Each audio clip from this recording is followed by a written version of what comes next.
Gesticulo demais ou não gesticulo? Falo com as mãos nos bolsos ou cruzo as mãos na barriga, os braços na barriga? Posso erguer meus braços acima dos meus ombros? Pois é, não existe manual para gestos em oratória, mas há algumas técnicas que podem te ajudar a fazer a diferença no seu discurso e na sua apresentação. Vem comigo, vamos juntos neste vídeo.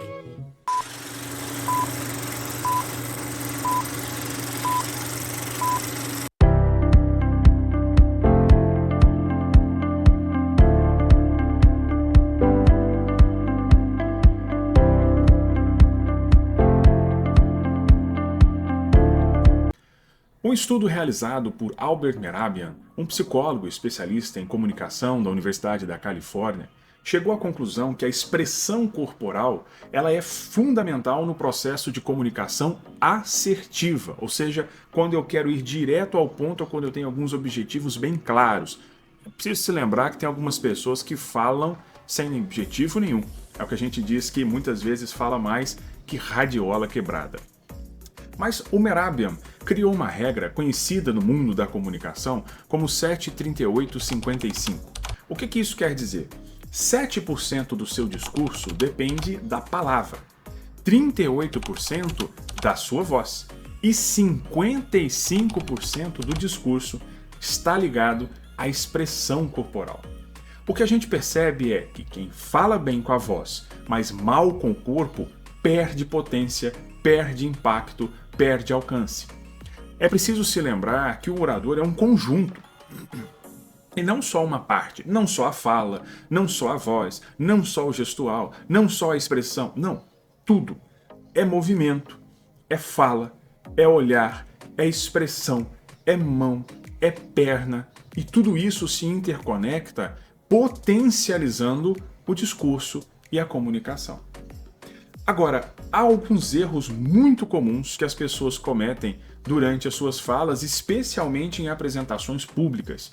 Vamos ver cada um deles e quais os problemas que eles trazem. Braços cruzados durante a fala.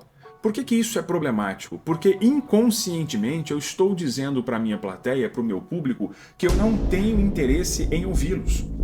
Os braços cruzados mostram fechamento. Ah, professor, mas eu não tive a intenção de fazer isso. Eu sei, mas muitas pessoas instintivamente vão prestar atenção nisso e vão pensar, poxa, parece que ele não quer falar comigo.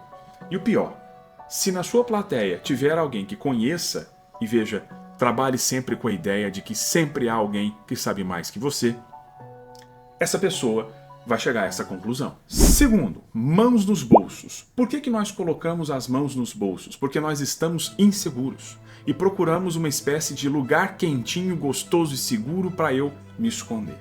O problema é que as mãos nos bolsos, elas passam insegurança. A impressão que dá é que eu não tenho muita certeza daquilo que eu estou falando, ou às vezes nem eu acredito naquilo que eu estou dizendo.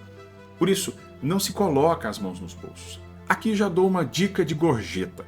Se você precisa realmente de algo para te dar segurança, nada impede que você segure algo. Uma caneta, um passador de slide, algo que vai te ajudar de fato a controlar um pouco essa ansiedade, esse nervosismo. Gestos exagerados e confusos, eles são muito complicados. Isso pode atrapalhar muito a minha plateia e tirar a atenção. É preciso se lembrar sempre que toda a atenção da plateia está voltada para mim. Claro que eu, como um grande estrategista, preciso ter em mente que eu tenho que saber onde eu quero que a atenção da plateia vá. Por exemplo, se eu quero que ela vá para um slide, eu tenho que mencionar isso na minha apresentação e colocar algo chamativo.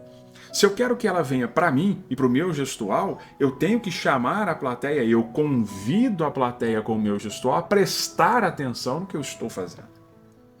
Então percebam que é preciso encontrar um equilíbrio. Eu não posso nem ficar sem fazer gestos, mas eu também não posso me exceder gesticulando demais. Se mexer demais, coçar demais é algo também muito complicado. Se eu mexo demais na minha roupa, se eu ajeito demais, etc., principalmente se eu estiver ouvindo as pessoas, parece também que eu não estou muito preocupado com a visão, com a opinião, com aquilo que as pessoas querem falar. É preciso ter em mente que gestos excessivos e esses erros, eles passam insegurança, desinteresse, ansiedade. Além disso, podem complicar e muito a sua relação com o seu público.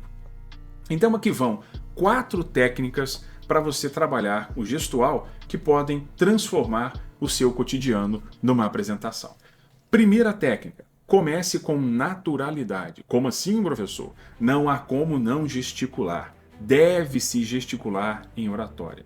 O ideal é você começar seguindo o fluxo. Ou seja, vá falando e gesticulando. Vá tentando naquilo que der e vier.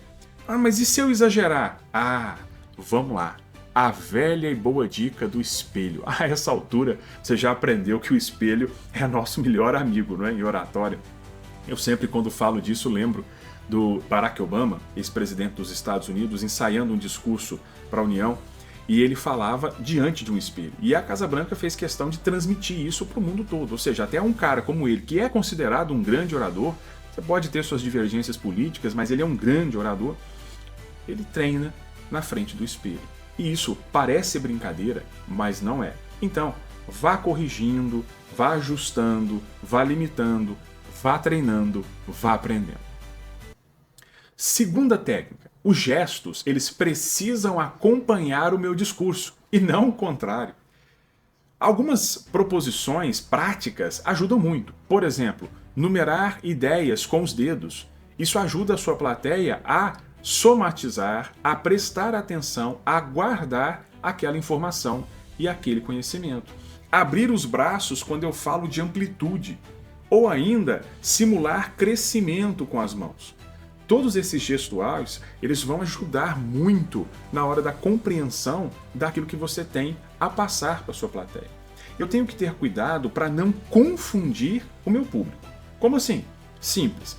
Às vezes eu falo, é preciso olhar para baixo, é preciso olhar para cima, é preciso a gente ter cuidado ao olhar para os lados.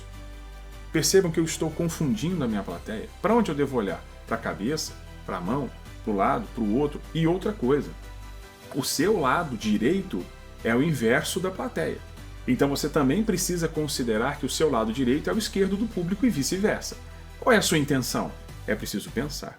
Ah, professor, pelo amor de Deus, é coisa demais para guardar, para fazer, para cuidar. Eu sei, mas com o tempo e a prática, você vai vendo que isso vira automático. Experiência própria. Terceira técnica, gestos de autoridade. E aqui vão só alguns, porque o nosso tempo é curto e se eu passar de 15 minutos aqui, você me pega. Então a questão é, os principais, palmas das mãos viradas para cima. Isso significa receptividade. Então geralmente quando eu estou fazendo a abertura da minha fala, acolhendo o meu público, agradecendo, o que eu faço? Muito obrigado a todos vocês, é um prazer estar aqui para conversarmos sobre este tema. Percebam? As mãos viradas para baixo indicam firmeza, autoridade, quando eu preciso que a plateia entenda isso, ou quando você quer demonstrar que sabe do assunto.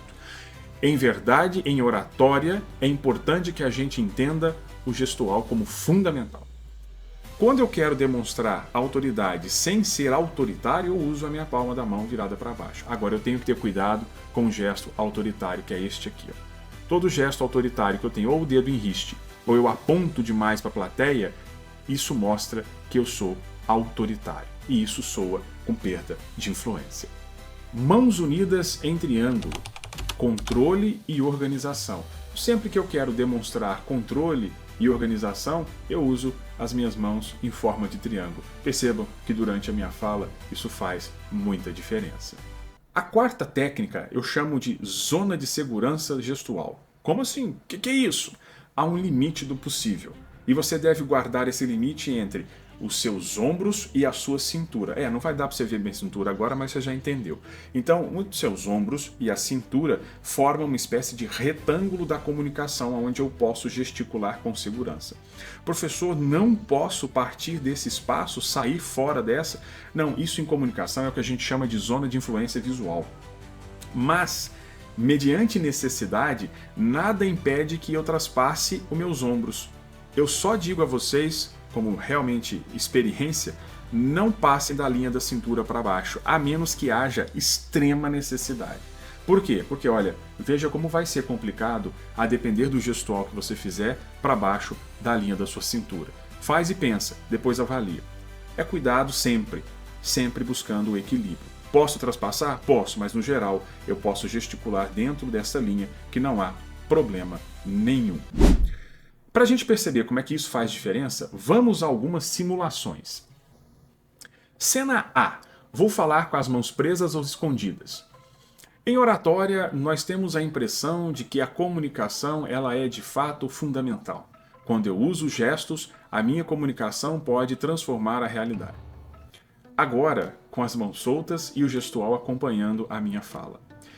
Em oratória, é extremamente importante que o meu gestual acompanhe aquilo que eu falo, porque isso ajuda a minha plateia a perceber, a prestar atenção e não simplesmente ouvir aquilo que se fala.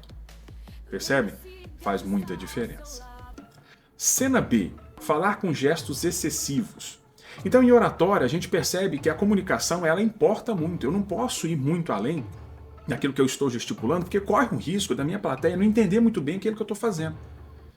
Percebam que, neste caso, parece ansiedade. E isso pode acabar atrapalhando toda a proposta da minha comunicação e gerando burburinhos, distúrbios, barulhos, distraindo o meu público. E aí, meu amigo, minha amiga, um público distraído é uma excelente onda de problema. Nós vamos ver isso mais para frente quando eu for falar de público e plateia e como dominar uma plateia. Terceira cena, falar com gestos intencionais alinhados ao conteúdo. Em oratória, é importante que nós entendamos como o processo de comunicação é fundamental. Nós temos que ter certeza de que esse caminho transforma a realidade. Então, minha gente, lembre-se que é preciso evitar bloqueios, quebrar o gelo, usar gestos de forma natural e sempre, sempre apoiar suas próprias ideias com as suas mãos, com seu gestual. Ah, e não se esqueça, é preciso também se mover pelo espaço que se está apresentando. Mas mais adiante a gente também vai falar um pouco sobre isso. As suas mãos são aliadas, não as esconda, lembre-se disso. Gostou das dicas? Curta o vídeo e mande para aquele seu amigo, sua amiga que fala preso, que fala amarrado. E no próximo vídeo nós vamos falar sobre como começar uma fala com impacto. Nos vemos lá e lembre-se, quem fala com o corpo, fala com verdade.